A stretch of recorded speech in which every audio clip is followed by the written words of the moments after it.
ध्यान उभे विटेवरी कर कटेवरी ठेवोनिया तुळशी हार गळा काचे पितांबर आवडे निरंतर हे ध्यान आवडे निरंतर हे ध्यान सुंदर ध्यान उभे विटेवरी कर कटवरी ठेवोनिया तुळशी हार गळा काचे पितांबर तुळशी हार गळा काचे पितांबर हे सुंदरत ध्यान उभे विटेवरी कर कटेवरी ठेवोनिया तुळशी हार गळा काचे पितांबर आवडे निरंतर हे ध्यान आवडे निरंतर हे ध्यान हो सुंदर ते ध्यान उभे विटेवरी कर कटावरी ठेवोनिया तुळशी हार काचे पितांबर आवडे निरंतर हे चिरार आवडे निरंतर हे चिरार मकर कुंडलेव तळपती श्रवणी कंठी कौतुमणी विराजिता कंठी कौतुमणी विराजिता तुळशी हार गळा काचे पितांबर आवडे निरंतर हे ध्यान तुळशी हार गळा काचे पितांबर आवडे निरंतर हे ध्यान आवडे निरंतर हे ध्यान हो तुळशी हार गळा काचे पितांबर आवडे निरंतर हे ध्यान काचे पितांबर आवडे निरंतर हे ध्यान तुळशी हार गळा काचे पितांबर हो आवडे निरंतर हे ध्यान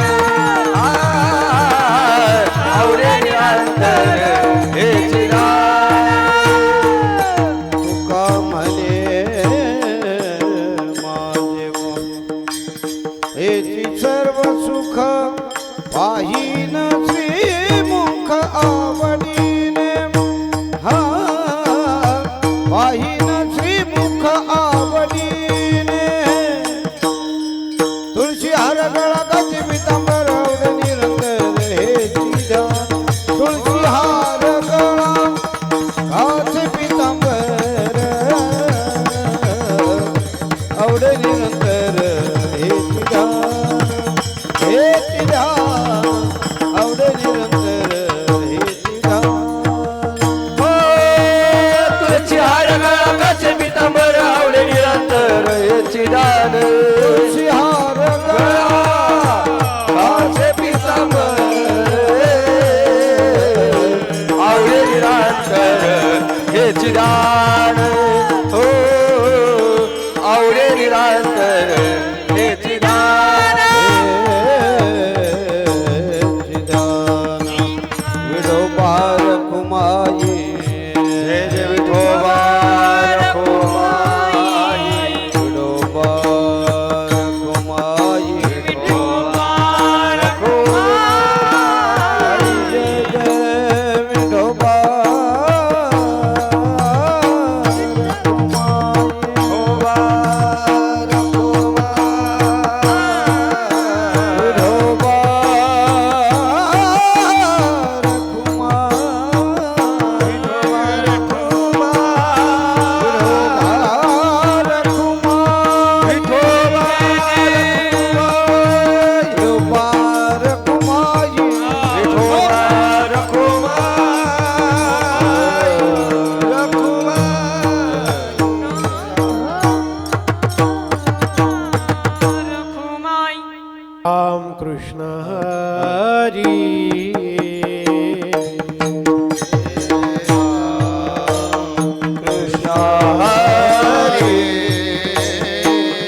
सर्व सुखे आजी येथेची बोलली, सर्व सुखे आजी येथेची बोलली, सर्व सुखे आजी येथेची बोलली, सर्व सुख आजे येथेची बोलली.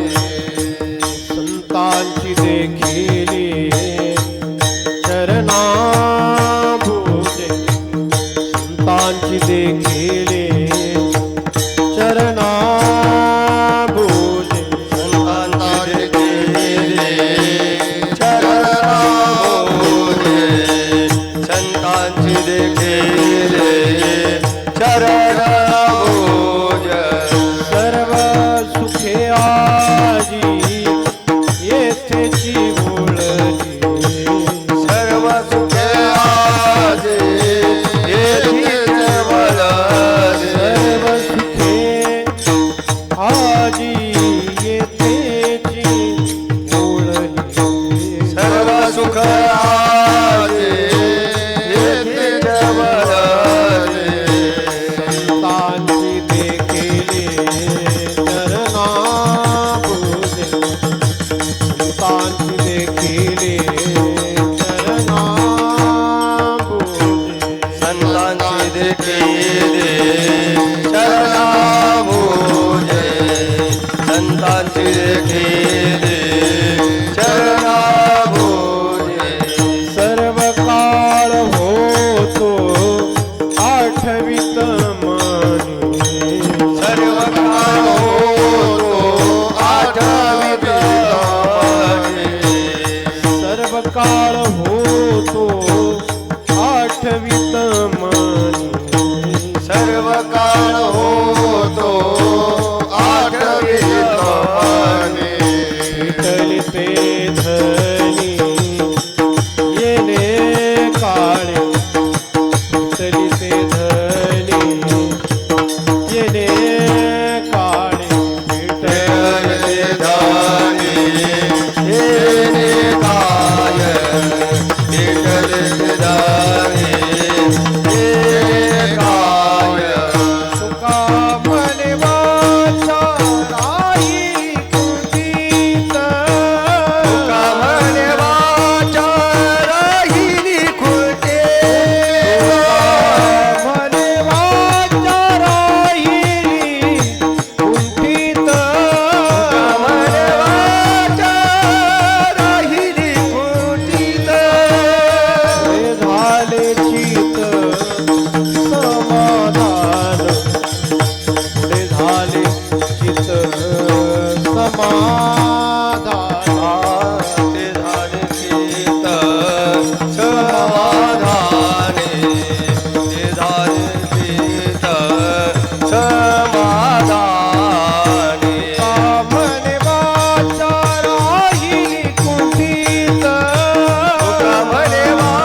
विठोबार कुमार विठोबार कुमाई विठोबार कुमाई विठोबार कुमाई विठोबार कुमार विठोबार कुमाई विठोबार कुमार विठोबार कुमाई विठोबार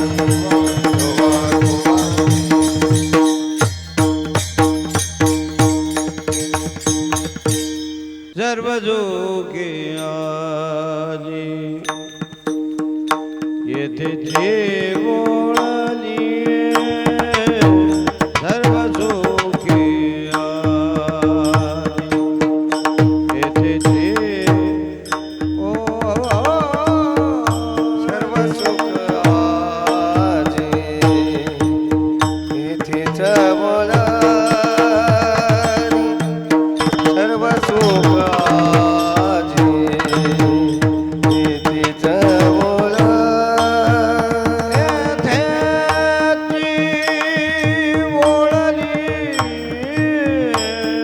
सर्व जोगे आजी येथे ओळली सर्व सुखे येथे सर्व सुख आजी इथेच बोला सर्व सुख आजी इथेच बोला संतांची देवी चरणा पूजे संतांची देखील संतांची देखील संतांची देखील संतांची देखील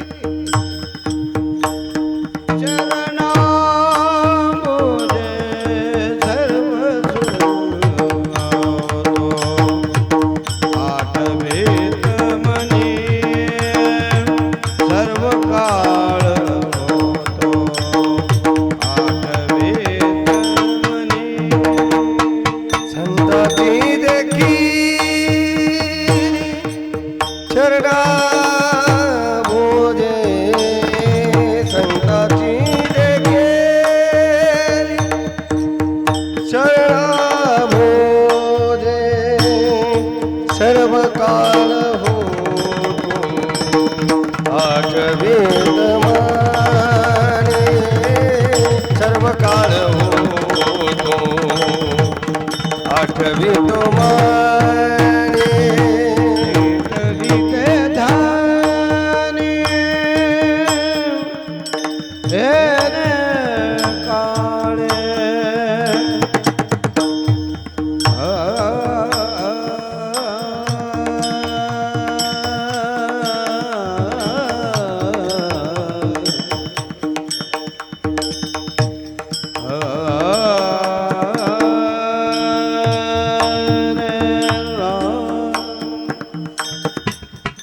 विठली कैदनी येने काळे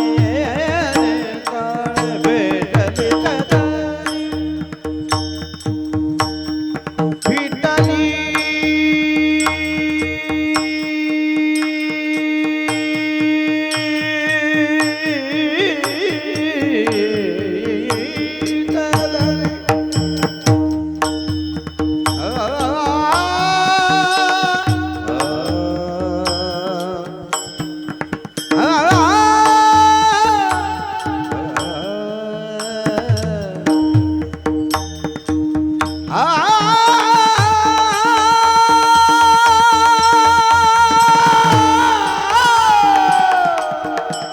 विठली ते धनी जन काळे विठली ते धनी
विठ्ठल धनी भेटले धनी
महाराज की जय, रामचंद्र भगवान की जय हनुमान की जय शिवाजी महाराज की जय संभाजी महाराज की जय विठला विठला विठला विठला हरी विठ्ठल ज्ञानदेव राम पंढरीनाथ भगवान की जय विठला विठला विठला विठला विठला विठला विठला विठला विठला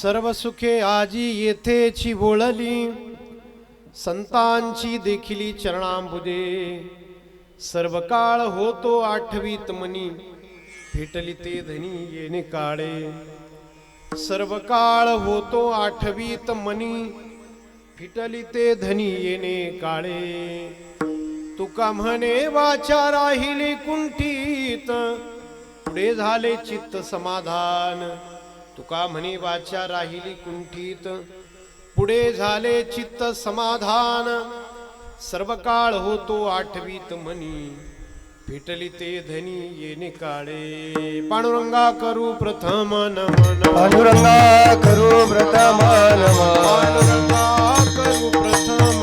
पांडुरंगा करू प्रथम दुसरे चरण संताचे या दुसरे चरण संताचे या दाने कथेचा विचार पंचमपादाने कथेचा बाबाजी सद्गुरुदास तुका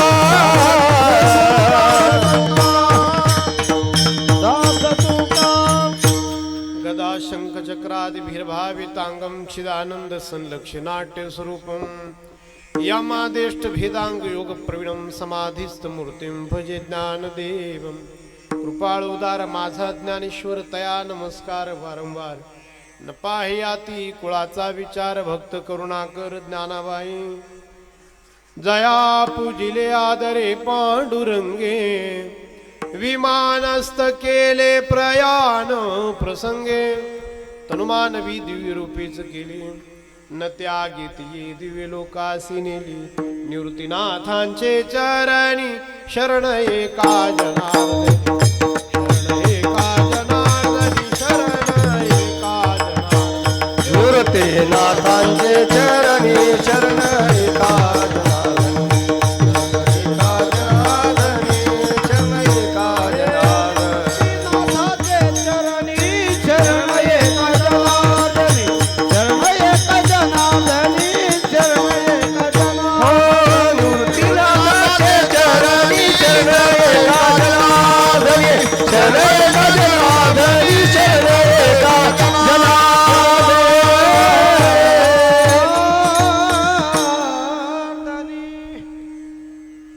सर्व सुखे आजी येथेची ओळली संतांची देखिली चरणांबुजे सर्व काळ होतो आठवीत मनी भेटली ते धनी येणे काळे वैराग्य शिरोमणी देहूचे सुप्रसिद्ध साधू ज्यांनी आपलं 42 वर्षांचं आयुष्य तुमच्या माझ्यासाठी चंदनासारखं झिजवलं वारकरी धर्माचा भक्ती मंदिराचा जी कळस झाले ज्यांना आपण जगद्गुरू असं म्हणतो त्या श्री तुकाराम महाराजांच्या अभंगाच्या गाथीतील एक प्रसिद्ध बहुतेकांच्या परित्यातला अगदी छोटासा 3 कडव्यांचा संत भेटल्यानंतर संतांच्या चरणी जे मिळालं ते जगापुढे सांगणारा व्यक्त करणारा अभंग आजच्या या सेवेच्या निमित्ताने मी तुमच्या समोर मांडला आहे निवडला आहे। तुकाराम महाराज म्हणतायत की मला साधूची चरण मिळाले साधूचे चरण कमळ मिळाले आणि जगातली सगळी सुख माझ्यावर प्रसन्न झाली कारण साधूच्या चरणाजवळ जगातली सगळी सुख आहेत सर्व सुखे आजी येथेची ओळली संतांची देखिली चरणांबुजे तुकाराम महाराज म्हणतायत की या क्षणाची म्हणजे संतांची पावलं पाहण्याची मी खूप काळ आठवण करत होतो इच्छा धरत होतो सर्व काळ होतो आठवीत मनी तुकाराम महाराज म्हणतात का आज ती इच्छा पूर्ण झाली फिटली ते धनी येणे काळे. तुकाराम महाराज म्हणतात आता काही बोलायला शिल्लक राहिलं नाही. साधूची पावलं पहिली, जगातली सगळी सुख मला मिळाली, आता काय बोलणार. तुकाराम महाराज म्हणतायत की तुका म्हणे वाचा राहिली कुंठीत. आता वाचेचं बोलणं संपलं आणि चित्ताचं धावणं थांबलं, मनाचं चंचलपण थांबलं, कारण मला साधूची चरणकमळं पाहायला सापडली. तुका म्हणे वाचा राहिली कुंठीत, पुढे झाले चित्त समाधान. असा हा गोड अर्थाचा अभंग आजच्या या सेवेच्या निमित्ताने मी आपणा सर्व मायबापांच्या चरणी, श्रोतृवृंदांच्या चरणी गायला आहे. प्रतिवर्षी प्रभू पांडुरंगाच्या कृपेने विश्वमाऊली ज्ञानेश्वर महाराज, जगद्गुरु संतश्रेष्ठ श्री तुकाराम महाराज, छत्रपती श्री शिवाजी महाराज, धर्मवीर श्री शंभू महाराज या साधू संतांच्या देवतांच्या आशीर्वादाने, प्रेरणेने संपन्न होणारा आपला हा सुनील गावस्कर मैदानावरचा सेक्टर 1चा CBDचा अखंड हरिनाम उत्सव यंदाही ग्रंथराज ज्ञानेश्वरी पारायण अखंड हरिनाम उत्सव या काळामध्ये संपन्न होतो आहे. या सप्ताहाचं आयोजन करणारे हे सर्व मंडळाचे ट्रस्टी श्री संत ज्ञानोबाराय सेवाभावी संस्था CBD नवी मुंबई, या सगळ्या ट्रस्टींनी, या सगळ्या विश्वस्तांनी आजची ही दुसऱ्या दिवसाची सेवा माझ्या वाट्याला दिलेली आहे. सेवेसाठी वेळेत हजर झालेलो आहे. सेवेसाठी उपस्थित असणारी ही सगळी गायनाचार्य आमची मित्रमंडळी, जीवलग मंडळी गोड चाल महाराजांनी सादर केली. त्याला मृदंगावर आदरणीय मृदुंगमणी महाराजांनी गोड अशी साथ केली. आपण सर्व टाळकरी या निमित्ताने उपस्थित आहात. आपण सर्व ही नितीन महाराज गोडशे यांच्या संस्थेतली पोरं या निमित्ताने उपस्थित आहात. मंडळाची सगळी पदाधिकारी मंडळी ज्यांनी ही सेवा माझ्याकडे दिली, श्री खंडूभाऊ, या मंडळाचे कार्याध्यक्ष ज्यांच्या असीम अशा योगदानातून, मोठ्या अशा सहभागातून हा उत्सव पार पडत असतो, ते श्री रामचंद्रजी दळवी साहेब, खंडूभाऊ वराळ, भाऊसाहेब तोरमल, पांडुरंग जाधव आणि अन्य सगळी या मंडळाची सभासद मंडळी, ही सगळी ट्रस्टी मंडळी हा सेवा उत्सव राबवून या ठिकाणी संपन्न करत असता. आणि या सगळ्या सेवा उत्सवाला आपल्या सगळ्या भाविकांचं अनमोल असं तन मन धनाचं सहकार्य आहे. आणि त्या माध्यमातून हा उत्सव यंदाही चांगल्या मोठ्या प्रमाणामध्ये या ठिकाणी संपन्न होतो आहे. मंडळाने, सगळ्या ट्रस्टींनी आजची ही सेवा माझ्याकडे दिलेली आहे. सेवेसाठी वेळेत हजर झालेलो आहे. देव जशी बुद्धी देईल आणि संत जशी माझ्याकडून सेवा करून घेतील, मला जशी जमेल तशी मोडकी तोडकी सेवा मी देवाच्या चरणी, साधू संतांच्या चरणी समर्पित करण्याचा प्रामाणिक प्रयत्न करेन. विठ्ठला विठ्ठला विठला विठला विठला विठला विठला विठला. सुख शोधणं हा माणसाचा स्वभाव आहे, त्यात अजिबात काही गैर नाही, काहीच चुकीचं नाही. सुख शोधायलाच पाहिजे. आपण देवाची लेकरं आहे, देवाचं स्वरूप आहे सुख. कधी पंढरपूरला गेलात तुम्ही तर पहा देवाचा चेहरा कसा आहे, सुखी, आनंदी, समाधानी. देव सुखरूप आहे. यो वै भूमा तत् सुखम असं आपलं शास्त्र म्हणतं. वाल्मिकी रामायणामध्ये रामप्रभूंचं वर्णन वाल्मिकी ऋषींनी केलंय की रामप्रभू कुठल्या दुःखाने आपला चेहरा पाडून घेत नाही किंवा कुठल्या सुखाने रामप्रभूंचा चेहरा उचंबळून येत नाही, कारण त्यांना सुखासाठी बाहेरच्या परिस्थितीची गरज नाही. ते स्वतः सुखरूप आहेत, ते परमात्मा आहेत, ते देव आहे. वाल्मिकी ऋषींनी असं म्हटलंय की सिंहासनावर बसलेल्या दशरथ महाराजांनी डाव्या कानावरचा एक केस पांढरा झाला म्हणून सत्ता दुसऱ्याच्या पुढच्या पिढीच्या ताब्यात द्यायची ठरवली. एक केस पांढरा झाला डाव्या कानावरचा. जरा कर्णमुळे सांगो आली गोष्टी, मृत्याची भेटी जवळी आली, मृत्याची भेटी जवळी आली. आता माझ्या मना होई सावधान, आता माझ्या मना होई सावधान. सफेद रंग पाहिला आणि दशरथ महाराजांना वाटलं की थांबावं. सफेद रंग हे शांतीचं प्रतीक आहे, है ना. जेवणामध्ये सुद्धा आपण आधी चपाती घेतो, भाकरी घेतो आणि शेवटी भात घेतो. सफेद भात, भात आला की थांबायचं. भात खाल्ल्यानंतर चपाती मागायची नसते, है ना. भात आला की थांबायचं, कारण सफेद चावल भोजन विराम, तसं सफेद बाल भोग विराम. सफेद भात आला म्हणजे जेवणाला जसा विराम द्यायचा असतो, तसं सफेद केस दिसला म्हणजे भोगाला विराम द्यायचा असतो. सफेद बाल भोग विराम. दशरथ महाराजांनी सांगितलं की माझा राम योग्य आहे, मोठा झालाय, तुम्हा सगळ्यांना प्रिय आहे, राम उद्या राजा होणार. ठरलं, सगळ्यांनी पेढे वाटले, खुश झाले सगळी अयोध्येची प्रजा. पण ते रात्रीतून सगळं बदललं. रात्रीतूनच सगळं बदलत असतं म्हणून तर काय ती म्हण आहे ना राजकारणामध्ये, काय रात्र काय म्हणतात, रात्र वैऱ्याची आहे. बदललं सगळं. जे सिंहासनावर बसणार होते त्यांना वनवासात जावं लागलं. माहिती आहे, तुम्ही खूप वेळा ऐकलं असेल.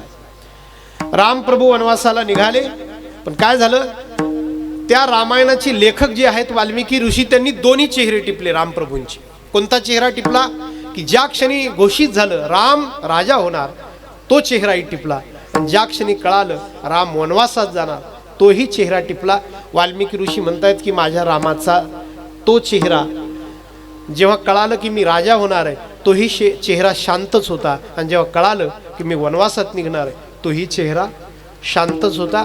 देव सुखरूप आहे, परमात्मा समाधान रूप आहे, परमात्मा आनंद रूप आहे.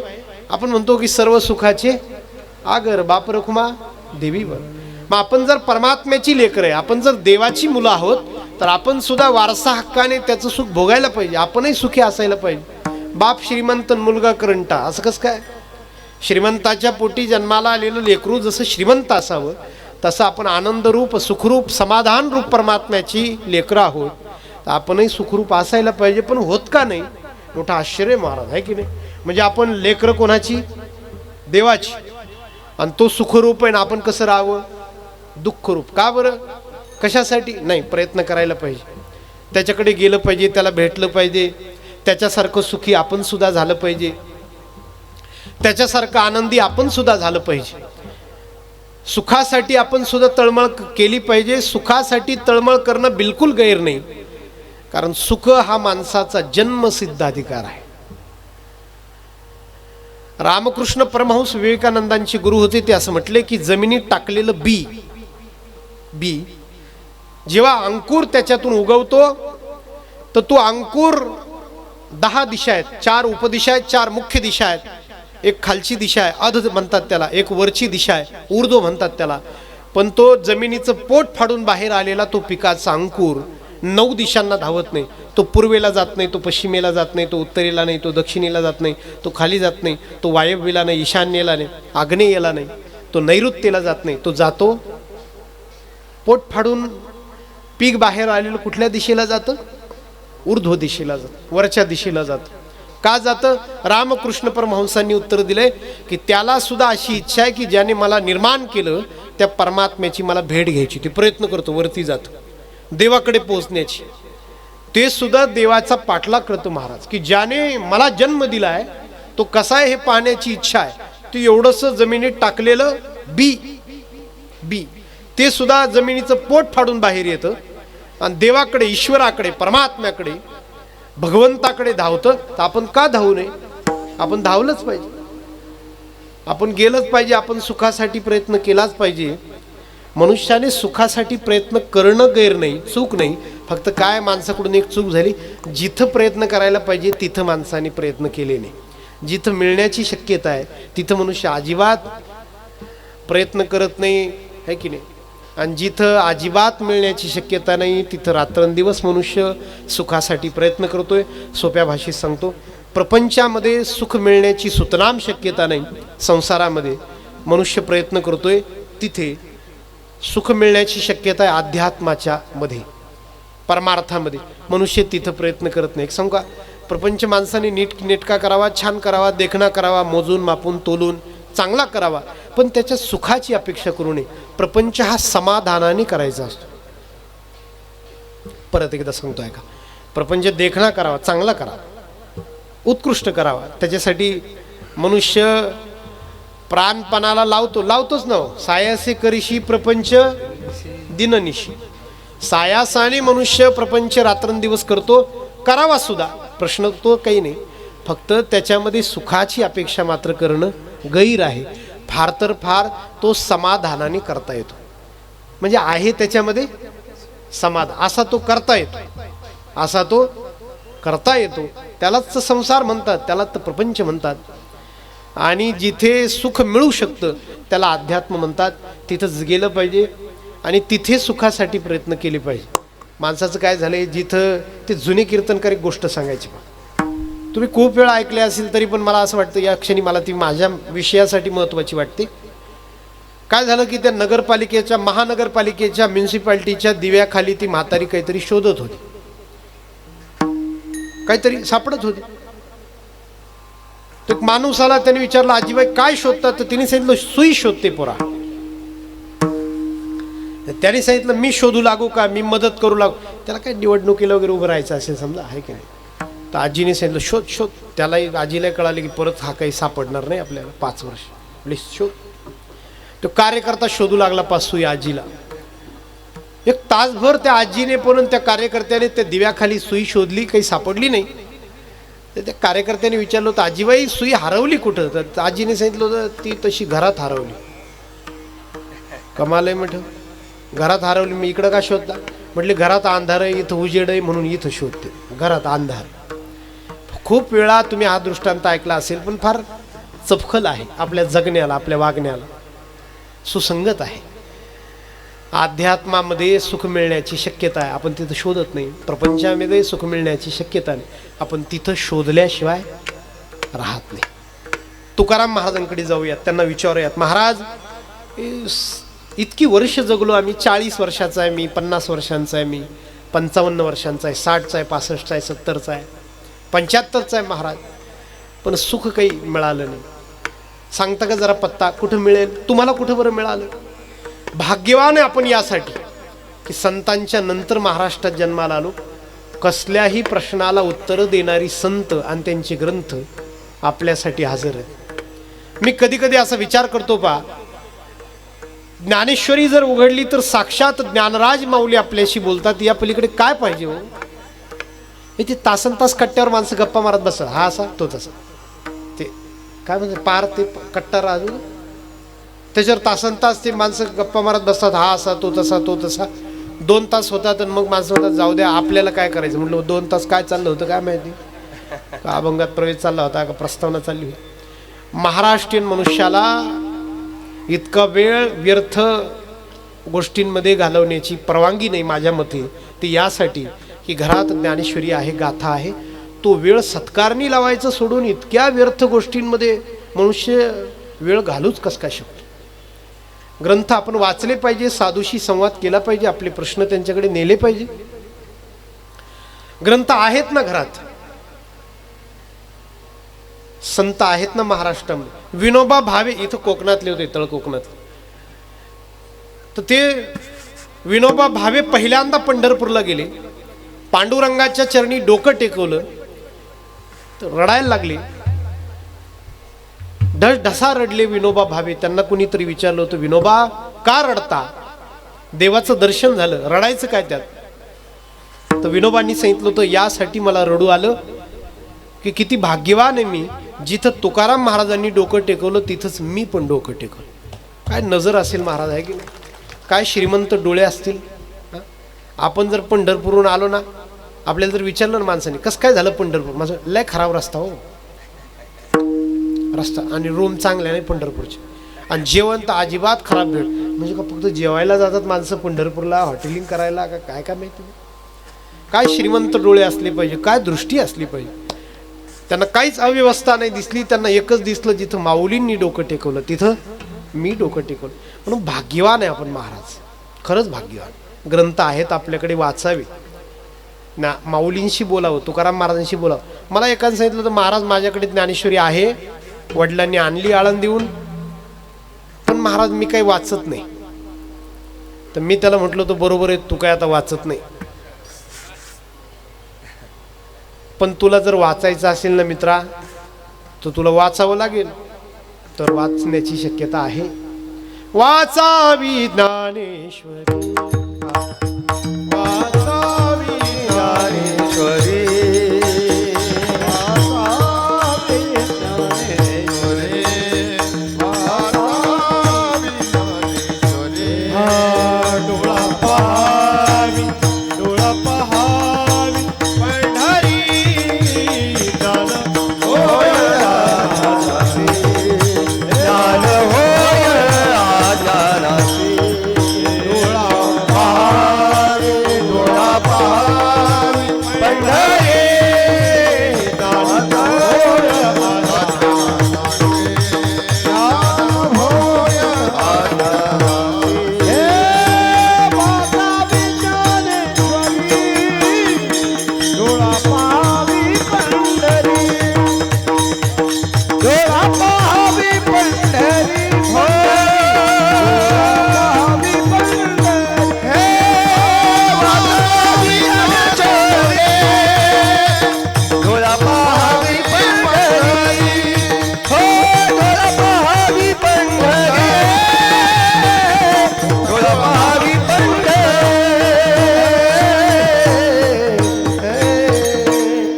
म्हणून जेव्हा जेव्हा कधी तुम्ही दमाल थकाल असं वाटलं की सगळं संपलं, तेव्हा साधूशी बोलून पहा, उपाय सुचेल. त्यांना विचारून तर पहा की कसं काय आहे हे, काय आहे हे, ही शंका आहे, ही समस्या आहे, ही अडचण आहे. जाऊन तर पहा, माथा टेकून तर पहा, हे की नाही, काय उत्तर मिळतं बोलून तर पहा. म्हणून आपण हा जो आपला प्रश्न आहे की सुख मिळत नाही, प्रयत्न करूनही मिळत नाही, तर मग तुकाराम महाराजांकडे गेलं पाहिजे. मी काय म्हणतो, प्रपंचात जर इतके प्रयत्न केले तरी पण जर सुख मिळत नसेल, याचा अर्थ आपला रस्ता चुकलाय. किती साधी गोष्ट आहे. मी जर विचारलं की मला गावस्कर मैदानावर सेवा आहे आणि मला कसं जायला पाहिजे, तर मला जर कोणी या हायवेवरून सांगितलं की एक लेफ्ट मारा, परत दुसरा लेफ्ट मारा, बरोबर त्या कॉर्नरवरून उड्डाणपुलाच्या तिथून एक लेफ्ट मारा, परत एक लेफ्ट मारा, तुम्ही बरोबर मैदानाच्या समोर जा. मी विचारील त्याला किती किलोमीटर येतो, तो म्हणेल किती किलोमीटर, अर्धा किलोमीटर. गाडीच्या मीटरमध्ये लक्षात ठेवा 0.5 किलोमीटर आहे. जर मी गाडीच्या मीटरमध्ये लक्ष ठेवलं 2 किलोमीटर होऊन गेले तरी पण जर मैदान आलं नाही, तर मी थांबायला पाहिजे. बरोबर ना? का डिझेल टाकलेले म्हणून काय बा गाडी टाकी भरलेली, हां थांबलं पाहिजे ना. गाडीच्या काचात थोड्या उतरवल्या पाहिजे. जाणकाराला, शहाण्याला विचारलं पाहिजे की का हो तसं काही मैदान येत नाही. हा जो नियम गाडीच्या प्रवासाला आहे, हा जीवनाच्या प्रवासाला नाही का? जर इतका प्रयत्न करूनही जर सुखाची, समाधानाची, शांतीची जर प्राप्तीच होत नसेल, तर निश्चित रस्ता चुकलेला आहे ना. मान्य करायला पाहिजे. साधूकडे जाऊन असं तर म्हणायला पाहिजे ना, मी चुकलो. मी आज फार छान विनोद वाचला महाराज. आणि काय झालं, नवरा बायको घरी आले, बायकोच्या हातात चावी होती, तिने ती कुलपाट टाकली, फिरवलं, ते काय कुलूप उघडेनाच. 10 मिनिटं झाली. शेवटी नवऱ्याने, रात्र होती, अंधार होता, नवऱ्याने मोबाईल चालू केला, बॅटरी टॉर्च धरला, ते उजेड. तिने 10 मिनिटं परत प्रयत्न केले, ती कुलूपच खोलेलं. शेवटी नवऱ्याने तिला सांगितलं, चावी जरा माझ्याकडे देते का? तिने चावी त्याच्याकडे दिली. त्याच्या हातात मोबाईल होता, त्याने मोबाईल तिच्या हातात दिला. उजेड, टॉर्च धरली, त्याने बॅटरी धरली. तिने ती उजेड धरला, त्याने ती चावी घेतली, त्या कुलपाट टाकली, उघडलं. ते पहिल्याच सेकंदाला उघडलं. तर त्याने तिच्याकडे पाहिलं, तर तिने माघारने घेतली. तिने सांगितलं, असा उजेड धरायचा असतो, मग कुलूप खोलत असतो. कसा म्हणलं, असाच धरेल. मी चुकलोच, माझ्याकडून थोडं रॉंगच झालं जरा. कधीतरी तर चुकलो म्हणायला पाहिजे की नाही? हां चला, संसारामध्ये थोडं चालेलही, नाही चुकलो तर म्हणेल चालेल, आहे की नाही? तर थोडं अध्यात्मामध्ये जरी, आहे की नाही, इथं येऊन तरी साधूच्या पायी वाकून त्यांच्यासमोर मान्य केलं पाहिजे ना. तुकाराम महाराज एवढे मोठे आहेत, पण खूप वेळा त्यांच्या वाङ्मयामध्ये चुकलो हा शब्द येऊन जातो. संतांच्या वाङ्मयामध्ये काय मी चुकलो गा, एक अभंग आहे तुकाराम महाराजांचा, नाटाचा, चुकलो सांगणारा. मितवानाथ अपराधी, कर्महीना मती मंद बुद्धी, तुझं नाव आठविले नाही, वाचे कानी माय बापा. मितवानाथ अपराधी, कर्महीना मती मंद बुद्धी, तुझं नाव आठविले नाही, वाचे कानी नाही. ऐकिले गायिले गीत, केले गाईले गीत धरली लाज सांडिले हित धरली लाज सांडिले हित ऐकिले गाईले गीत धरली लाज सांडिले हित नावडे पुराण पैसे केली बहुत परंगा नाही ऐकिले गाईले गीत धरली लाज सांडिले लाज नावडे पुराण पैसे बहुत परंगा. महाराज म्हणतात की गड्या माझ्याकडून जे व्हायला नको होतं ते झालं आणि जे व्हायला पाहिजे होतं ते झालं नाही, चूक झाली. महाराज जर म्हणतात तर आपण ते चूक न करता म्हणतात चुकलो, तर आपण चूक करून तर चुकलो म्हणायला पाहिजे. जाऊया त्यांच्या पायी आणि देहूला त्यांच्या ग्रंथाकडे जाऊया, डोकं टेकूयात आणि त्यांना विचारूयात की महाराज प्रश्न असा आहे आमचा, खूप प्रयत्न केले पण जे सुख नावाचं गाव आहे ते काही मिळत नाही, पण आम्ही तुमच्याकडे पाहतो तर तुम्हाला मात्र ते मिळाले. कुठून मिळालं महाराज? तुम्ही कोणते प्रयत्न केले महाराज? तुम्हाला कुठं सापडलं महाराज? महाराज आपल्या जीवनामध्ये सुख मला कुठं सापडलं हे अभंगाच्या पहिल्या चरणात सांग. सर्व सुख आजी येथीच वळाले सर्व सुख आजी येथीच वळाले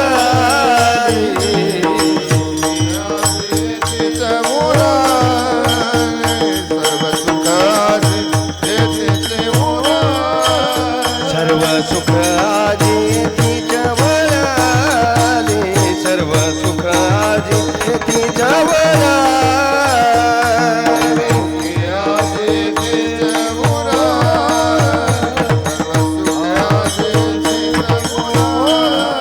संतांची देखिले चरणाभूजे संतांची देखिले चरणाभूजे संतांची देखिले चरणाभूजे संतांची देखिली चरणाभूजे सर्व काळ होतो आठवीत माने सर्व काळ होतो आठवीत माने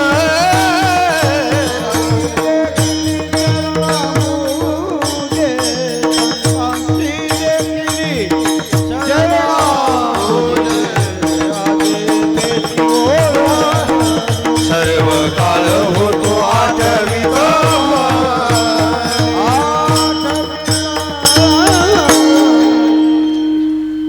सोपे शब्द आहेत. तुकाराम महाराजांची सुलभ भाषा आहे, सोपी भाषा आहे. महाराज म्हणतात की सर्व सुखे आजी, सगळी सुख आजी म्हणजे आज. आपल्या घरात जी आजी असते त्याची वेलांटी दुसरी असते, आणि या आजी आजी म्हणजे टुडे आज.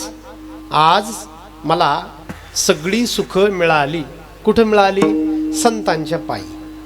चरणांबुजे शब्दाचा अर्थ आहे चरण कमळ. आंबू म्हणजे पाणी, ज म्हणजे जन्म, पाण्यात ज्याचा जन्म आहे ते कमळ.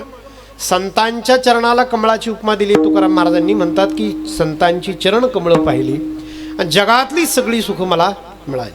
सर्व सुखे आजी येथेची वळली. तसं महाराजांचं जीवन बाहेरून जर तुम्ही पाहिलं तर प्रचंड दुःखाचे डोंगर कोसळलेले आहेत. पहा तुकाराम महाराजांचं जीवन.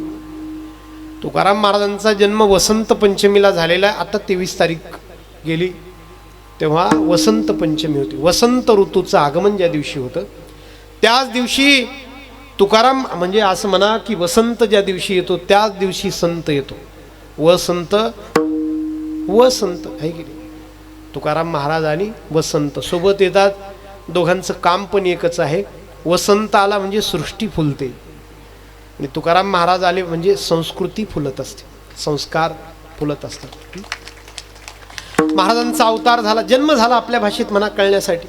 महाराजांचा जन्म झाला देहूला. इंद्रायणी काठ. तुकाराम महाराजांच्या वडिलांचं नाव बोल्होबा, आईचं नाव कनकाई. फार सुंदर चरित्र आहे ऐका. तुकाराम महाराजांचं लग्न वयाच्या 11व्या वर्षी लागलं. पत्नी 8 वर्षांची होती. पत्नीचं नाव तर रखुमाई किंवा लक्ष्मी. बालविवाहाची प्रथा होती तेव्हा. बालविवाह, कमी वयात लग्न, बालविवाह म्हणायचे त्याला. चुकीचेच होते ते. तर ते चुकीचेच होते आणि हे पण चुकीचेच आहेत. हे जे आहे म्हणजे बालविवाहही चुकीचीच होते आणि हे म्हणजे तेव्हा बालविवाह व्हायचे आणि सध्या नवरदेवाच्या डोक्यावर एकही बाल शिल्लक राहत नाही तेव्हा विवाह होतो त्याचा, हे पण चुकीचंच आहे. सेटल हो द्या, सेटल होता टक्कल पडली ना पार आहे की. तुकाराम महाराजांचं लग्न बालवयामध्ये लागलं, त्या काळी सगळ्यांचीच लागायची. महाराज 11 वर्षांची होती, महाराजांची पत्नी 8 वर्षांची होती. पत्नीचं नाव तर रखुमाई, लक्ष्मी 2 नाव आहेत. तुकाराम महाराजांची पत्नी म्हणून, बोल्लोबांची सून म्हणून, कनकाईची सून म्हणून, आंबेल्यांची सून म्हणून, कुळवधू म्हणून ती आली. माप ओलांडलं तिने. 8 वर्षांच्या मुलीचं निरीक्षण सासूने केलं. कनकाई तुकाराम महाराजांच्या आईचं नाव. लोहगावची होती ती, जिथं पुण्यात आता विमानतळ आहे. ते लोहगाव तुकाराम महाराजांच्या मामाचं गाव आहे, कनकाईचं माहेर आहे. त्या कनकाईने नवीन आलेल्या सुनेचं निरीक्षण केलं. छोटीशी पोरती गोड, पण तिला ना थोडी चालली की दम लागायचा, धाप लागायची. वैद्याला बोलावलं गेलं. त्याने परीक्षण केलं आणि त्यांनी सांगितलं की हिला असाध्य बरा न होणारा दमा आहे, खूप आजार आहे, ही काही पूर्ण आयुष्य जगणार नाही. आईला काळजी वाटली, माझा तुकया एकटा पडेल, याची बायको जर अर्ध्यावर गेली. म्हणून आईने, कनकाईने तुकाराम महाराजांचं दुसरं लग्न लावून दिलं. तुकाराम महाराज होते 12 वर्षांची, तुकाराम महाराजांची पत्नी होती 9 वर्षांची दुसरी, तिचं नाव होतं जिजा. तुकाराम महाराज तिला आवली म्हणत. ती पुण्यातल्या गुळवे सावकारांची मुलगी होती. महाराज 20 वर्षांचे झाले. खरं वैद्याने सांगितलं होतं जी आजारी पत्नी तिला मुलबाळ नाही झालं तर बरं होईल, पण ते झालं असं की तिलाच पहिलं मूल झालं. नाव ठेवलं गेलं संताजी. महाराज 20 वर्षांची होते, 20, आणि मूल झालं महाराजांना. नाव ठेवलं गेलं संताजी. अत्यंत देखणं तुकाराम महाराजांसारखंच, नाकी डोळी नीटच गोरं पान. महाराज खूप सुंदर होते. मैपती महाराजांनी वर्णन केलं. तुकाराम महाराज फार देखणे होते, नाकी डोळी नीटस, एकदम टोकदार नाक महाराजांचं होतं, असं वर्णन मैपती महाराजांनी केलंय चरित्रामध्ये. ते मूल जणू तुकाराम महाराजांची प्रतिकृती, बिलकुल तुकाराम महाराजांसारखं. महाराजांचं मूल 1 वर्षांचं झालं. महाराज त्याला मांडीवर घेऊन बसले होते. त्याच्या अंगात ताप होता, ताप. ते तापाने फणफणलं. महाराज श्रीमंत होते. देहू नावाच्या बाजारपेठेचे महाराज प्रमुख होते. बाजारपेठेचा जो प्रमुख असायचा त्याला महाजन म्हटलं जायचं. तुकाराम महाराजांना महाजन म्हणायचे लोक. तुकाराम महाराजांकडे दुकान होतं, चांगला व्यापार करायचे म्हणून लोक त्यांना वाणी म्हणायचे. तुकाराम महाराज योग्य दराने कर्ज वाटायचे, पैसा होता त्यांच्याकडे म्हणून लोक त्यांना सावकार म्हणायचे. आणि तुकाराम महाराजांकडे चांगल्या पद्धतीची शेती होती, ती शेती करायची म्हणून लोक त्यांना तुकाराम कुणबी म्हणायचे. कुणबी. महाराजांकडे पैसा होता. 20 वर्ष वय, 1 वर्षाचं लेकरू मांडीवर आहे, तापाने फणफणलं. सगळे वैद्य बोलावले, सगळे वैद्य खोटे ठरले, औषधं कामाला आले नाही. मृत्यू खरा ठरला. मृत्यू खरा ठरला. त्या लेकराने डोळे मिटले, उघडले नाही. महाराजांनी एकदा हलवलं, दोनदा हलवलं, मांडीवर आहे.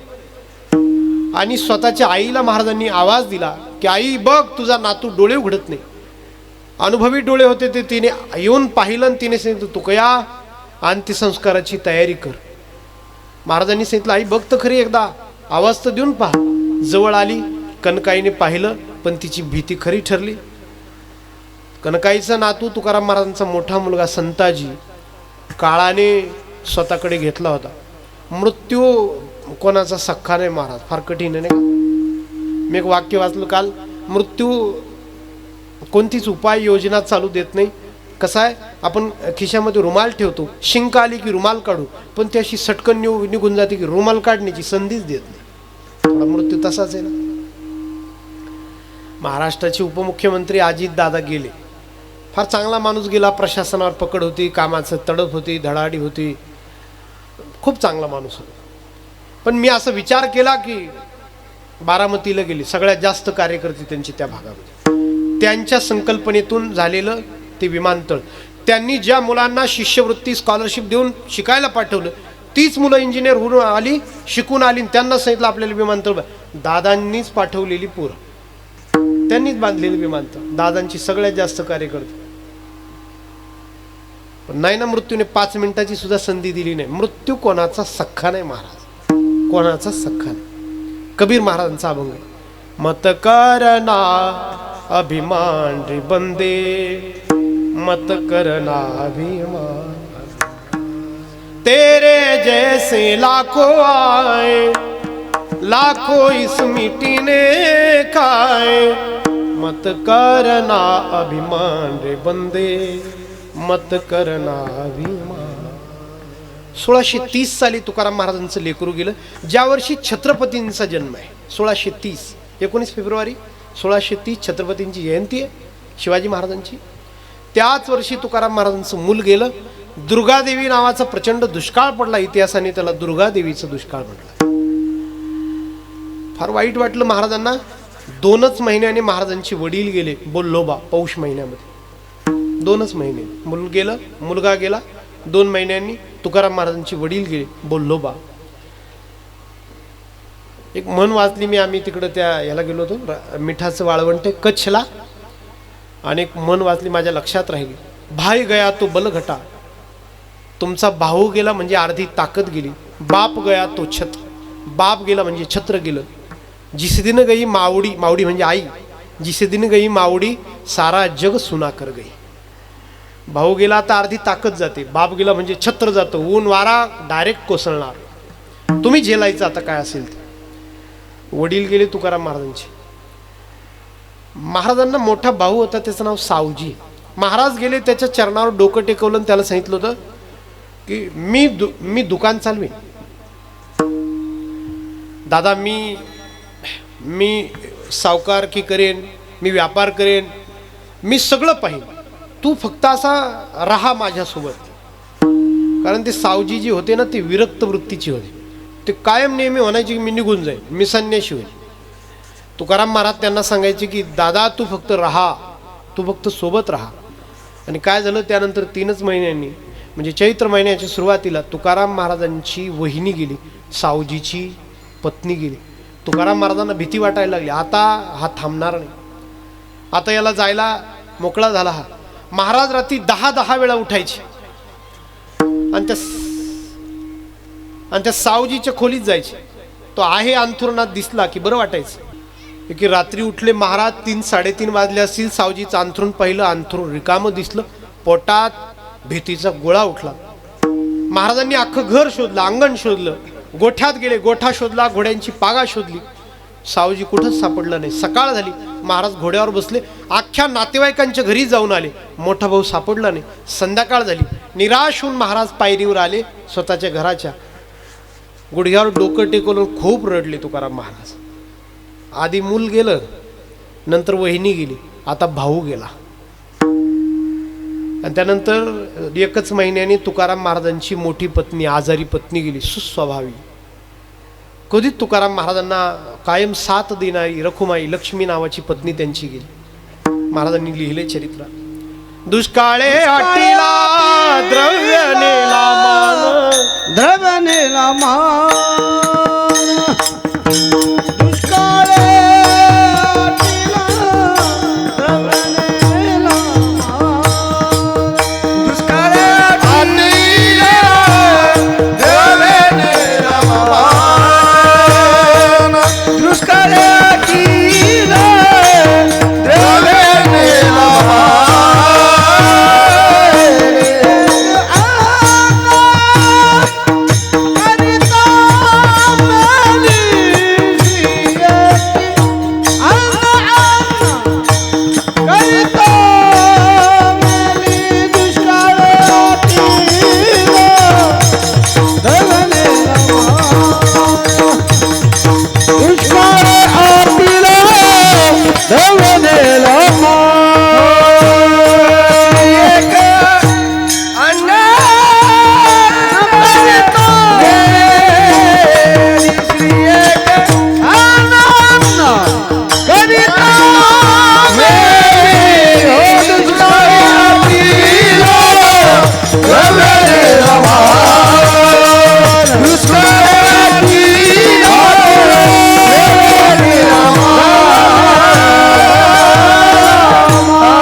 आता मज भीक कोण घाल, भले लोक याची सांगितली मात, भले लोकियाची सांगितली मात, केला घात माझ्या दुर्बळाचा, दुर्बळाचा केला घात माझ्या दुर्बळाचा. महाराज संध्याकाळी येऊन ज्या दिवशी भाऊ गेला त्या दिवशी फार तुकाराम महाराजांची पत्नी गेली, पहा मोठी पत्नी, आजारी पत्नी गेली.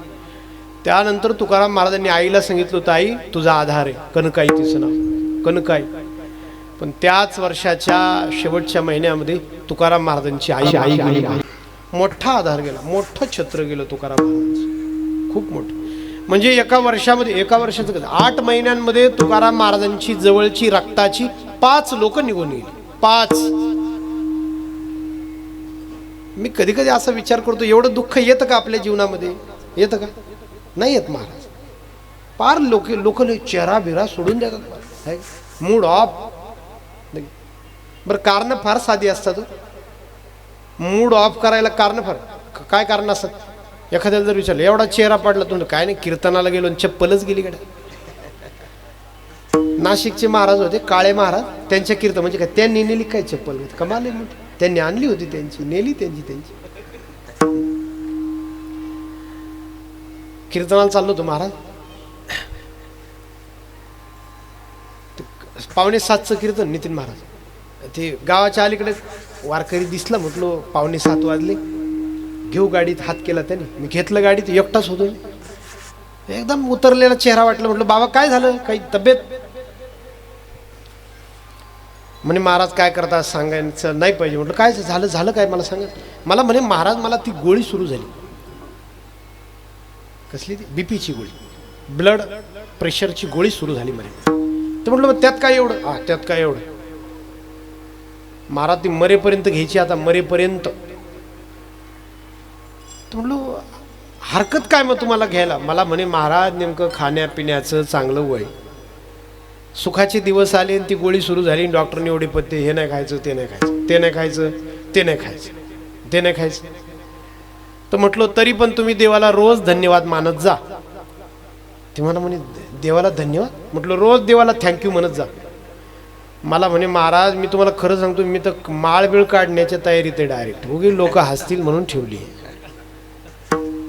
असं कुठं असतं का? देवाने काय अन्याय केला माझ्यावर? एक गोळीन काय पथ्य, कशासाठी देवाला थँक्यू म्हणायचं? मी त्यांना म्हटलं होतं यासाठी रोज देवाला धन्यवाद म्हणत जा, की देवा धन्यवाद, असा आजार तुम्हाला दिला की ज्याच्यावर गोळी आहे, असा आजार दिला की ज्याच्यावर औषध आहे, उपलब्ध आहेत, काय पथ्य आहे की नाही, थोडा व्यायाम प्राणायाम, थोडं आनंदी राहणं, भरपूर झोप, औषध आहेत त्याच्यावर. असे काही आजार आहेत महाराज त्याच्यावर गोळीच नाही, त्याच्यावर फक्त गोळीच घ्यावी लागते, त्याच्यावर गोळीच नाही. असे काही आजार आहेत. म्हणून जेव्हा जेव्हा खूप दुःख येईल ना, तेव्हा तेव्हा तुकाराम महाराजांकडे जावं. इतक्या दुःखांच्या माथ्यावर, संकटांवर पाय देऊन महाराज संकटांच्या डोळ्यात डोळे भिडवून जगाला सांगत होते मी खुश आहे. आनंदाची डोई आनंदाची डोई आनंदाची डोई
जिव्हाळा तेथे देऊ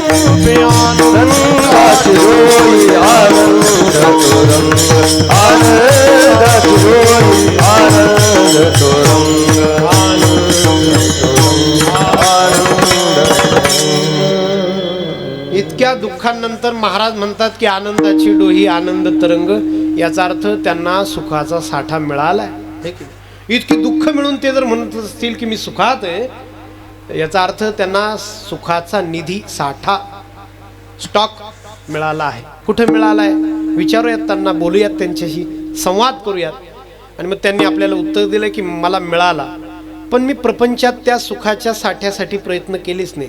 मी गेलो साधूकडे, मी गेलो संताकडे, त्यांच्या चरणकमळांना पाहिलं, दर्शन घेतलं आणि मला हे सुख मिळालं. सर्व सुखे आजी येथेची असे महाराज. प्रपंचामध्ये सुख मिळू शकत नाही, फार तर आपण असं करू शकतो, प्रपंचामध्ये जी मिळालं त्याला आपण सुख म्हणू शकतो. परत एकदा बोलतो ऐका, आपण फार लबाड माणसं आहे. कोणी, मी, तुम्ही, सगळे आपण संसारातली माणसं फार लबाड माणसं आहे. आपल्याला सुख मिळत नाही ना, मग आपण काय करतो, सुख नाही मिळत ना, मग जी मिळेल आपण त्याला सुख म्हणतो. ज्ञानेश्वर माऊलींनी उभी लिहिली. ज्ञानेश्वर माऊली म्हणतात का विषाचे कांदे वाटून, विषाचे कंद मिक्सरमध्ये वाटून बाटलीत त्याचा रस भरला. कंद कशाचे? विषाचे, विषाचे. ते जर कंद वाटले, बाटलीत जर भरला त्याचा रस, आणि त्याच्यावर जर नाव लिहिलं, स्टिकर चिटकवलं, त्याच्यावर लिहिलं की अमृत पेय, नावाने काय फरक पडतो? तया नाम अमृत ठेवणी, ज्ञानेश्वर महाराजांची उभी. विषाचे कांदे वाटून त्याचं नाव अमृत ठेवून, हे जसं थोडं मनाला समाधान मिळेल, दुसरं काय. तसं आपल्याला प्रपंचात सुख मिळत नाही, फार तर आपण काय करतो, जे मिळेल त्याला सुख म्हणायला सुरुवात करतो, एवढंच करतो. बाकी प्रपंचामध्ये थोडंफार सुखाचा जरी आभास झाला, दिसलं, वाटलं, तरी त्याला आपण सर्व सुख नाही म्हणू शकत. इथं जो शब्द आहे तुकाराम महाराजांचा, सर्व सुखे, सर्व सुख नाही, सर्व सुख म्हणजे समग्र सुख. आणि प्रपंचातलं सुख थोडं लंगड सुख राहतं, अपूर्ण सुख राहतं. ते लहानपणी ना गावाकडे, आता इथं कळतो का नाही दृष्टांत कोणाष्ट सांगून पहा तुम्ही, नाही कळालं जाऊ पुढं, आहे की नाही, कुठं काय शिक्षा थोडी होणार. ते गावाकडं मी लहान असताना ते पेटीमध्ये गारी गारी यायचं का, काय म्हणायचं त्याला, गारी गारच ना. बर्फाची लादी, छोटासा तुकडा, बांबूची त्याला काडी खोचलेली असायची, लाल, ते खाल्लं की जीभ लाल व्हायची, ते खाल्लं की जांभळं असलं जांभळी जीभ व्हायची. ती तशी शाळेच्या आजी 5 पैसे द्यायची, तर त्या 5 पैशात ते मिळायचं. अल्युमिनियमचे 5 पैसे असायचे, त्याच्यात ते मिळायचं. तर माझी अशी इच्छा होती की गड्या आपण जर मोठं झालो ना तर अख्खी पेटी गारीगारची विकत घेऊ, अशी माझी इच्छा. माझी काय, तुमची पण होती, मी बोललो एवढंच बा, की आपली काय इच्छा होती की मोठे झालो की ही पेटी अख्खी विकत घेऊ, पैसे आले की अख्खी पेटी गारीगारची विकत घेऊ. झाले मोठं आपण, झालो ना मोठे, झालो ना. आता इतके पैसे आहेत खिशात की संपूर्ण ती पेटी आपण विकत घेऊ शकतो, आहे ना पैसे. मग घेतली का विकत ती पेटी गारीगारची, आपणच गारीगार होऊन गेलो. यालाच म्हणायचं प्रपंचातलं सुख, जे समग्र नाही.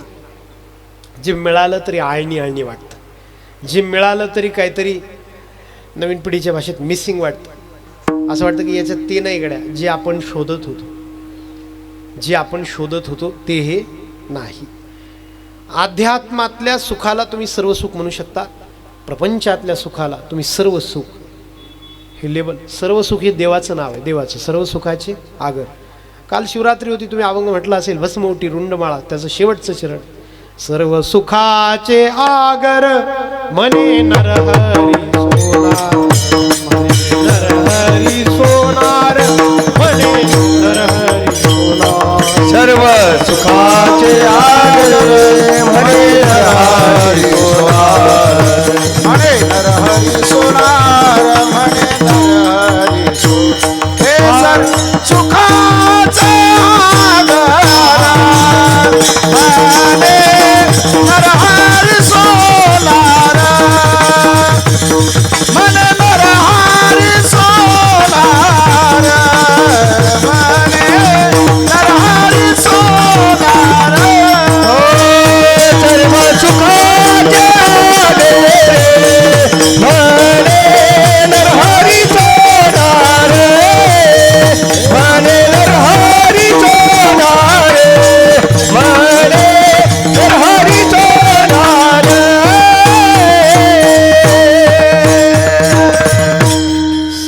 साधूच्या पायी जगातली सगळी सुख आहेत.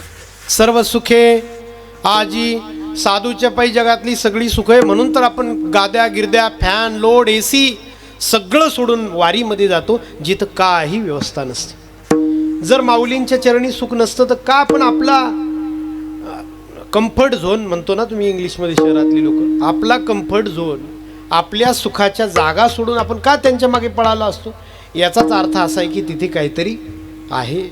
आणि त्याला काय म्हणायचं? सर्व सुख. सर्व सुखे आजी येथेची ओळली. साधूच्या पायाजवळ काहीतरी आहे महाराज, की जे इकडं मिळू शकत नाही. एक फार सुंदर ग्रंथ मी सध्या वाचतोय, भक्तमाल त्या ग्रंथाचं नाव आहे. त्यात मी दृष्टांत वाचला, तेवढा सांगतो. थांबू आपण, एक 15 मिनिटं माझ्याकडे फक्त शिल्लक आहे.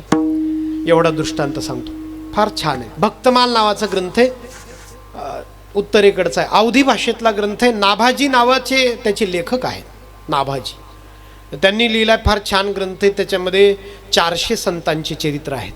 भारतातल्या 400 संतांचे चरित्र आहे. तुलसीदासजींचे, मीराबाईंचे, सुरदासजींचे, गुरु नानक साहेबांचे, नामदेवरायांचे, नामदेव महाराजांचे. त्या 400 संतांमध्ये 400 वर्षापूर्वी नाभाजींनी एका महात्म्याचं चरित्र लिहिलंय. त्या महात्म्याचं नाव आहे मलुकदास. त्यांचं गाव आहे प्रयागराज. गंगा यमुना सरस्वती नद्यांचा पवित्र संगम. हिंदू माणसाने एकदा तरी आंघोळ केली पाहिजे, जन्मात स्नान केलं पाहिजे, असं पवित्र ठिकाण. जन्माला आलं पोरग, मलुकदास आईने नाव ठेवलं. एकुलतं एक, जमीनदाराच्या पोटी, श्रीमंताच्या पोटी जन्माला आलं. किती भाग्यवान, किती चांगली. शहरात जन्माला आलं, गावात जन्माला आलं, मोठ्या जमीनदाराच्या घरात जन्माला आलं, देखणं जन्माला आलं, एकुलतं एक जन्माला आलं. पण नास्तिक झालं महाराज. नास्तिक, देवाधर्माला नाव ठेवायचं.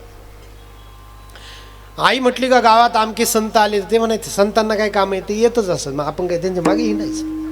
आई मला तू हे आग्रह नाही करायचं. 18 वर्षांचं झालं ते पोरग मलुकदास. आणि त्या प्रयागमध्ये मुरारी दास नावाची वृंदावनचे संत आले. सिद्ध संत होते. कृष्ण त्यांच्या हातून लोणी खायचा.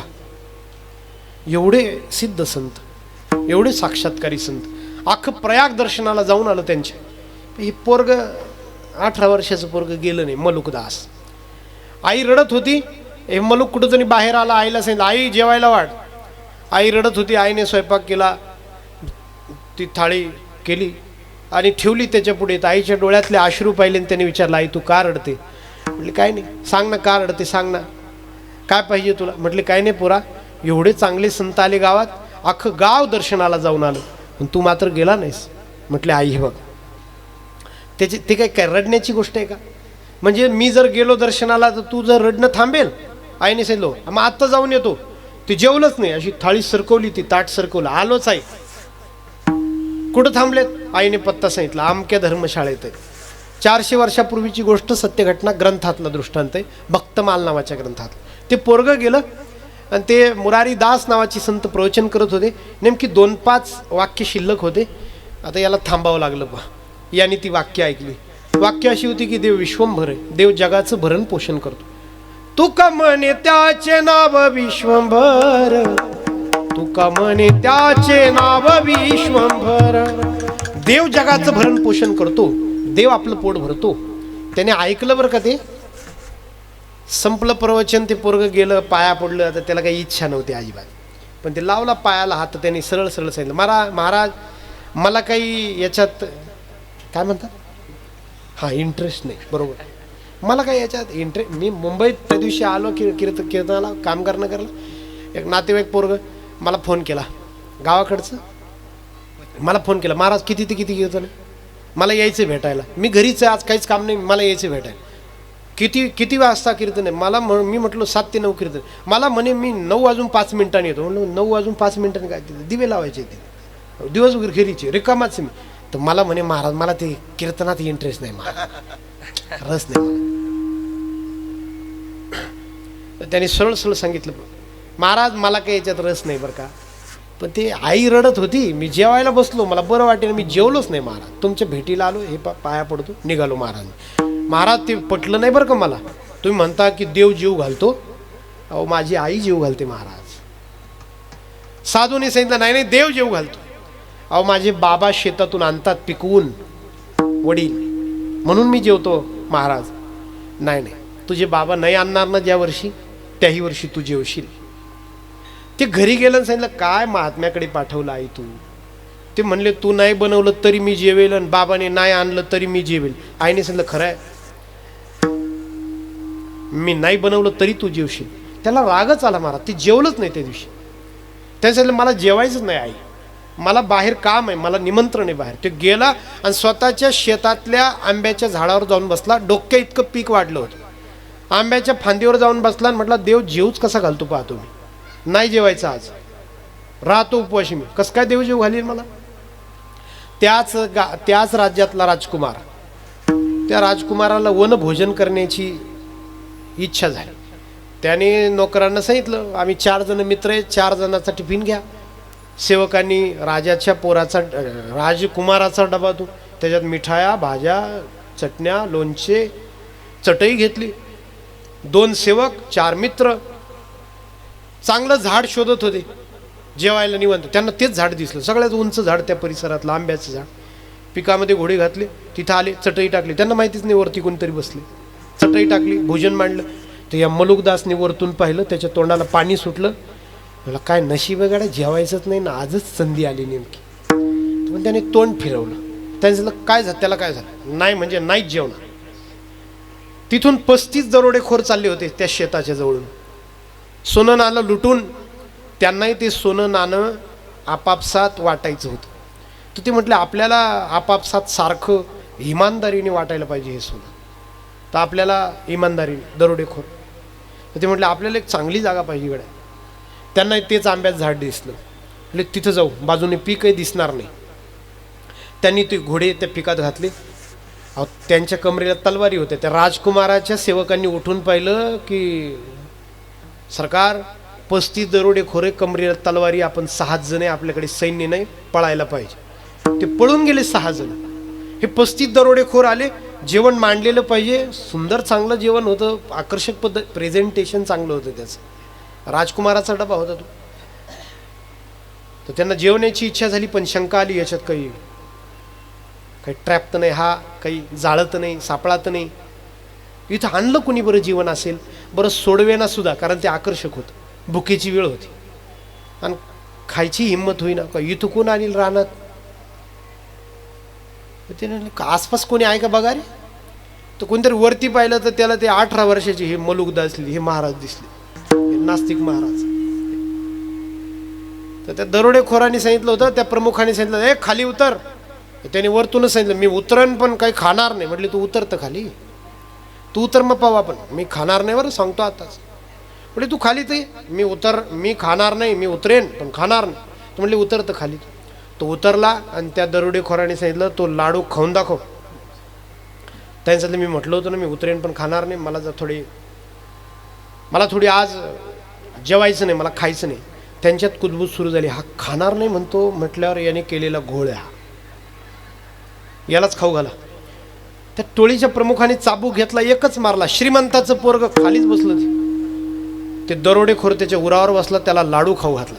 त्याने शांत बसावला. त्याने लाडू खाल्ल्यावर सांगितलं मी लाडू खाल्ला पण बर्फी खाणार नाही. म्हटले बर्फीत गुंगीचं औषध आहे. बर्फी पण खाऊ घातली, पेढे पण खाऊ घातले, भाजी पण खाऊ घातली, भाकरी पण खाऊ घातली, लोणचे पण खाऊ घातले, चटण्या पण खाऊ घातल्या. आणि त्याला असा बसवला आणि त्याचं निरीक्षण करू लागले ती की काळा पडतो काय, तोंडातून फेस येतो काय, जांभळा पडतो काय. काळा जांभळा काळा काहीच नाही पडला. चांगलंच होतं ते, राजकुमाराचं जेवण होतं ते. त्याला 1.5 तासाने घरी पाठवलं महाराज त्या मलुकदासला. तो घरी आला आणि आईने सांगितलं काय रे कुठं गेला होता. त्याने सांगितलं आई तुझं खरं आहे बरं आणि तुझ्या महात्म्याचंही खरं बरं, देव जेव घालतो बरं. आई आपण नाही जेवलो ना तर देव फटके टाकतो, फटके. आई पहिल्यांदा ना देव 6 जण पाठवतो, जेवण मांडतो ना. आपण नाही म्हटलं ना मग देव त्या 6 जणांना बोलावून घेतो, 35 जण डेंजर 35 जण पाठवतो. आई देव जेव घालतो बरं. अहो ते संत झाले महाराज, मलुकदास संत झाले. कधी जर वृंदावनला गेलात तुम्ही, वृंदावनला तर नक्की दर्शन घ्या. मलुक पीठ आहे तिथे आणि त्याचे आचार्य आहेत, प्रमुख आहेत स्वामी राजेंद्रदास. इथं कथा झाली त्यांची आता मुंबईमध्ये, स्वामी राजेंद्रदासजी. आता त्यांनी आमच्या गोदावरीची गोदावरीची प्रदक्षिणा केली त्यांची. आम्ही भेटायला गेलो होतो त्यांना कोपरगावला. ते राजे त्या पीठाचे अध्यक्ष आहेत. गेलात कधी वृंदावनला तर नक्की विचारा कुठे मलुकपीठ, ते सांगतील हे मलुकपीठ. तिथे जा आणि त्या महात्म्याच्या चरणावर डोकं टेकवा, समाधीवर. तोच तो महात्मा हे जो म्हणत होता देव जीव कस काय घालतो पा. मला काय सांगायचं, का कथा सांगितली मी. एक अनिच्छेनं आई म्हणते म्हणून इच्छा नसताना साधूच्या पायी टेकवलेलं डोकं जर इतकं सुख देतं, श्रद्धा नसताना, तर श्रद्धेने जर आपण ज्ञानेश्वर माऊलींच्या चरणी डोकं टेकवलं तर काही मिळणार नाही का हो. मिळेल ना, मिळेल. भाग्यवान आपण एक 3 तासात आळंदीला जाऊ शकतो. भाग्यवान आहे आपण. ज्ञानेश्वर महाराज जी भाषा बोलतात तीच भाषा आपण बोलतो. कधी विचार करा, तुमच्या अंगावर रोमांच आल्याशिवाय राहणार नाही की ज्ञानेश्वर माऊली मराठी बोलतात, मी पण मराठीच बोलतो. आणि कधी असाही विचार करा की तुकाराम महाराज ज्या प्रांतात जन्माला आले, तुम्ही त्या प्रांताचा आहे मी, आहे की नाही, त्या भागाचा आहे मी. किती भाग्यवान आहे आपण. त्यांच्या पायी गेलं पाहिजे. का गेलं पाहिजे? त्यांच्यासाठी नाही, आपल्यासाठी गेलं पाहिजे. कारण सर्व सुख तिथे मिळेल. सर्व सुखे आजी येथे चिवळली, संतांची देखिली चरणांबुजे. विठोबा रखुमाई. सगळे विठोबा रखुमाई, विठोबा रखुमाई, विठोबा रखुमाई, विठोबा रखुमाई,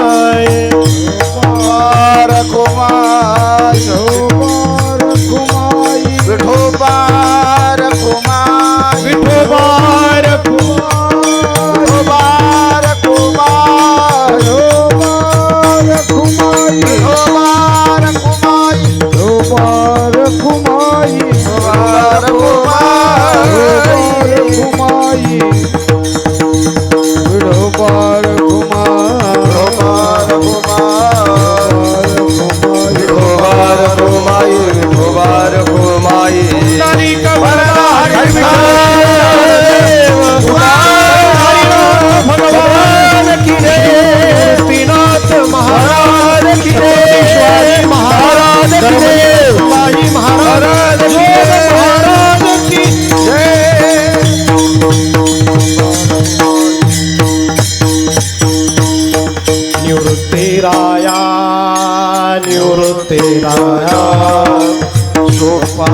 सोपागमाबाई नानकया, निवृत्तिराया, निवृत्तिराया, सोपान मुक्ताबाई ज्ञान सकया, निवृत्तिराया, निवृत्तिराया, सोपान मुक्ताबाई ज्ञान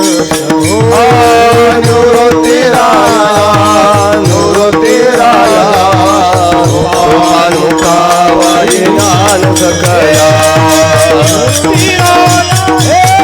निवृत्तिराया, सोपान मुक्ताबाई ज्ञान सकया,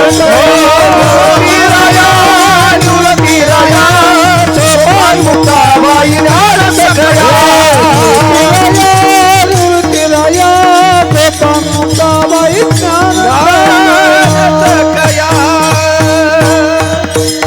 ज्ञानेश्वर माऊली ज्ञानराज माऊली, ज्ञानेश्वर माऊली ज्ञानराज माऊली, ज्ञानेश्वर माऊली, माऊली ज्ञानेश्वर माऊली ज्ञानराज ज्ञानेश्वर माऊली, ज्ञानेश्वर माऊली ज्ञानराज माऊली तुकाराम.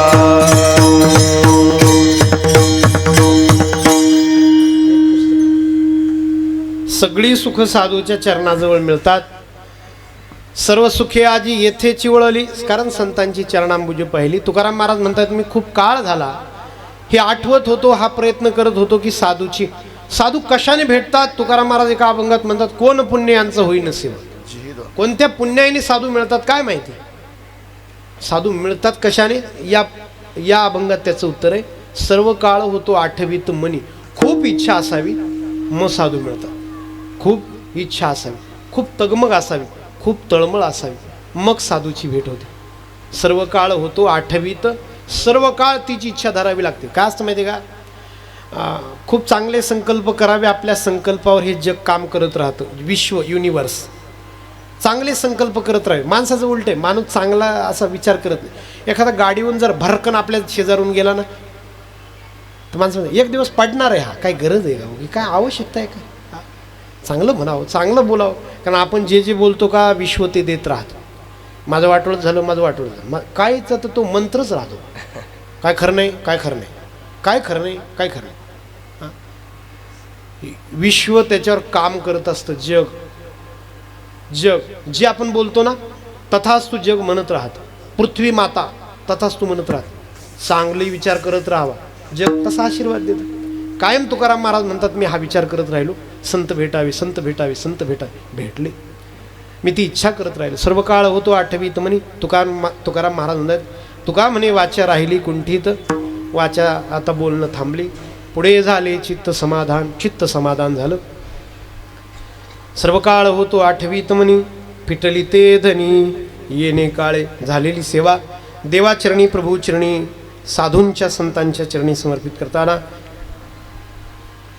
श्री संत ज्ञानेश्वर महाराज सेवाभावी संस्था CBD बेलापूर यांच्या या उत्सवामध्ये आज मला दुसरा दिवस सेवा समर्पित करता आली. मी स्वतःला भाग्यवान समजतो, मी स्वतःला दैववान समजतो. आजची सेवा यथाशक्ती यथामती जशी मला बुद्धी देवाने दिली तशी सेवा समर्पित करण्याचा मी प्रयत्न केला. सगळी विश्वस्त मंडळी, या सप्ताहासाठी कष्ट घेणारी आपण सगळी ट्रस्टी मंडळी, तुमचा गोड उत्सव आहे, देखणा उत्सव आहे. तुम्ही खूप कष्ट घेता, ते या मंडपातून आपल्या या व्यवस्थेहून सगळं दिसतं.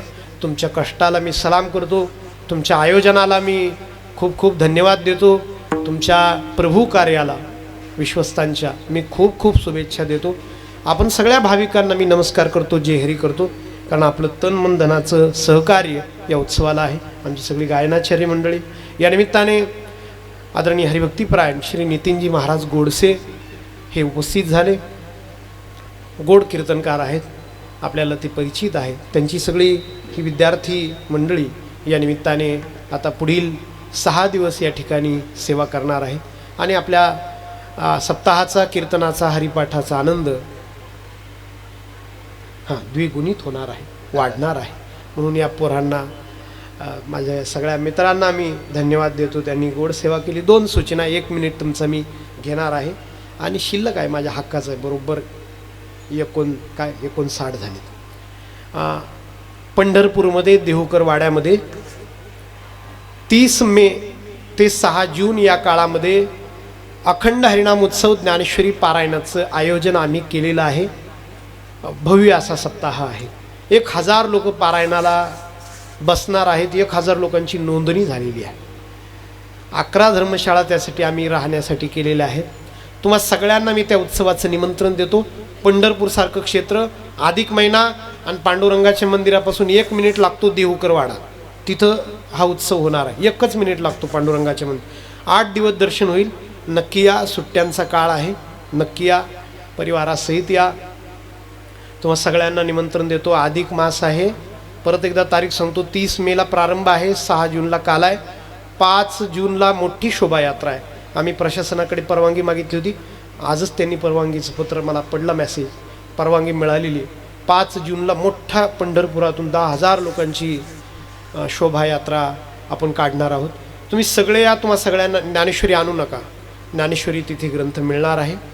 पंढरपुरात राहण्याचा योग आहे. 30 मेला प्रारंभ आहे अधिक मास, 6 जूनला काल आहे. तुम्हा सगळ्यांना मी निमंत्रण देतो. या, सेवा करा. तन मन धनाचं योगदान तुमचंही त्या सप्ताहाला असू द्या, अशी सूचना, अशी विनंती करतो. दुसरी सूचना आहे, मी पुस्तक लिहिलं आहे, पै प्रेमळाची वार्ता या पुस्तकाचं नाव आहे. माऊलींची ओवी आहे, पै प्रेमळाची वार्ता, ते मी नाव दिलं या पुस्तकाला. 128 पानांचा हा ग्रंथ आहे. मी 4 महिने हा लिहित होतो.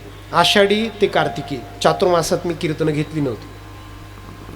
याच्यामध्ये 15 अभंग घेतलेत मी वेगवेगळ्या संतांची, आणि त्या संतांचे अभंग घेऊन चरित्र लिहिले. आज मी तुम्हाला तुकाराम महाराजांचं चरित्र सांगितलं.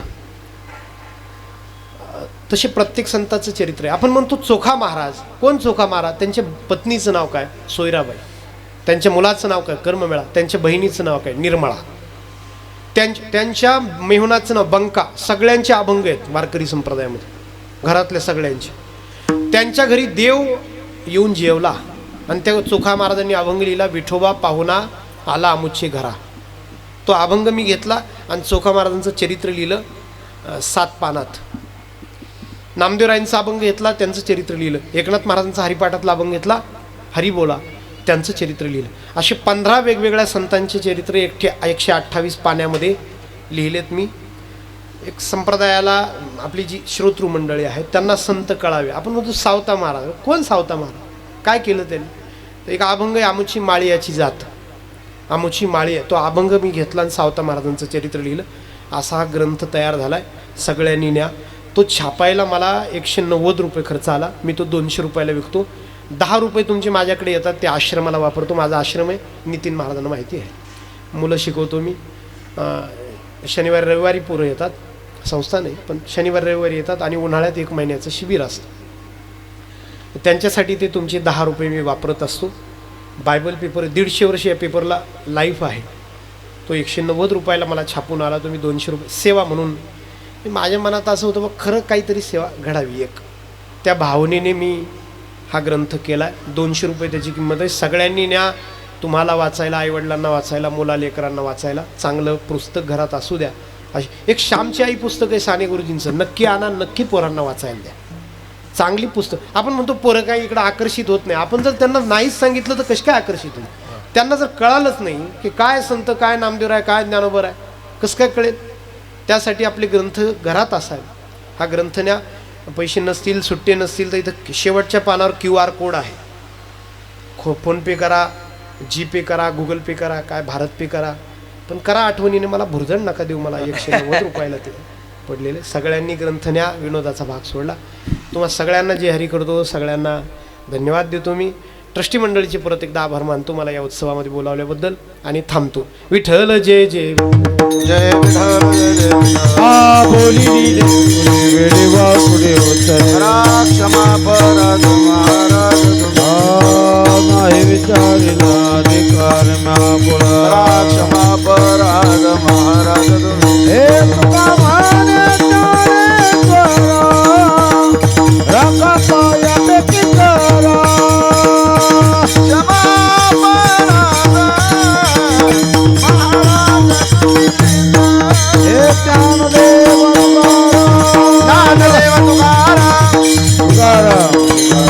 तुकाराम बोला पुंडरी कमले हरी विठ्ठल श्री ज्ञानदेव